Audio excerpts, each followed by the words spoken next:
Life is beautiful సంస్థ పేరుతో భారీగా డిపాజిట్లు వసూలు చేసి మోసానికి పాల్పడిన సీఈఓ శివాని కోసం ఎన్టీఆర్ జిల్లా పోలీసులు వేట ముమ్మరం చేశారు. ఆమె హైదరాబాద్ లో తలదాచుకున్నట్లుగా సమాచారం అందడంతో ప్రత్యేక బృందాలు అక్కడికి బయలుదేరాయి. సంస్థ ఫౌండర్ దుర్గాప్రసాద్ ఆత్మహత్య తర్వాత బాధితులకు సమాధానం చెప్పకుండా శివాని అజ్ఞాతంలోకి వెళ్లారు.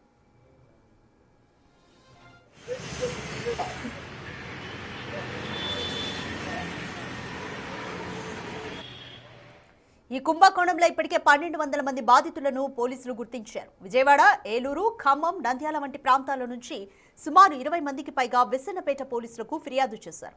ప్రస్తుతం శివాని తండ్రి గోవిందరావుతో పాటు ఎల్బీఎఫ్ మార్ట్ ఉద్యోగులు, ఏజెంట్స్ ను పోలీసులు అదుపులోకి తీసుకుని విచారిస్తున్నారు.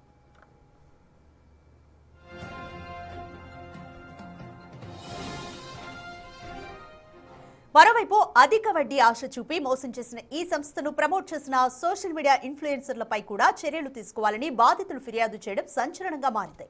కష్టపడి సంపాదించిన సొమ్మును దారి మళ్లించిన నిందితులను కఠినంగా శిక్షించాలని బాధితులు డిమాండ్ చేస్తున్నారు.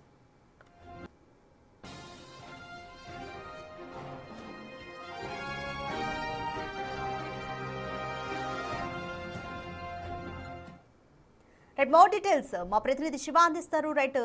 శివాని తండ్రి ప్రస్తుతం పోలీసుల అదుపులోనే ఉన్నారు. సో అతని నుంచి పోలీసులు ఎటువంటి ఇన్ఫర్మేషన్ రాబట్టారు? అలాగే ఈ సంస్థను ప్రమోట్ చేసిన ఇన్ఫ్లుయెన్సర్ల పైన కూడా చర్యలు తీసుకోవాలంటూ కూడా డిమాండ్ చేస్తున్నారు బాధితులు. ఎవరెవరు ఉన్నారు ఈ లిస్ట్ లో ఇన్ఫ్లుయెన్సర్స్? పెద్దగా మొత్తం మీద చూసుకుంటే లైఫ్ ఈజ్ బ్యూటిఫుల్ సంస్థ సీఈఓ శివాని కోసం పోలీసులు గాలిస్తున్నారు. అయితే హైదరాబాద్ లో తలదాచుకున్నట్లు కూడా ఎన్టీఆర్ జిల్లా పోలీసులు గుర్తించారు. ఈ రోజు ఉదయం 2 పోలీసు బృందాలు హైదరాబాద్ కి పయనమన్నట్టు తెలుస్తా ఉంది.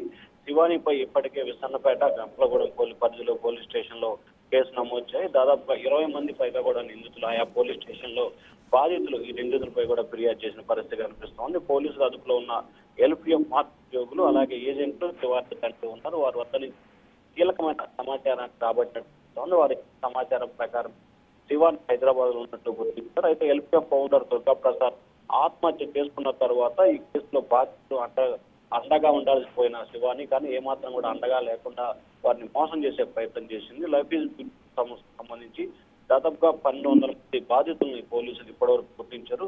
విజయవాడ, నూజివీడు, ఏలూరు, నంద్యాల, విసన్నపేట, మైలవరం అలాగే తెలంగాణ ప్రాంతానికి సంబంధించి ఖమ్మం జిల్లాలో పెద్ద ఎత్తున ఎల్పీఎఫ్ బాధితులు ఉన్నట్టు కూడా గుర్తించారు. అయితే ఎల్పీఎఫ్ బాధితుల్ని ప్రమోట్ చేసినందుకు సోషల్ మీడియాలో సైతం కూడా పోలీసులకి ఫిర్యాదు తెలుస్తోంది. ఈ సమగ్రమైన వ్యవహారానికి సంబంధించి పోలీసు అధికారులు లోతుగా దర్యాప్తు చేస్తున్నారు. శివాని కనుక దొంగిపోతే లేకపోతే అరెస్ట్ చేస్తే కనుక ఖచ్చితంగా కీలకమైన సమాచారం రావడంతో పాటు 1200 మంది బాధితులకి న్యాయం జరిగే అవకాశం కనిపిస్తోంది. Right, thank you Shiva.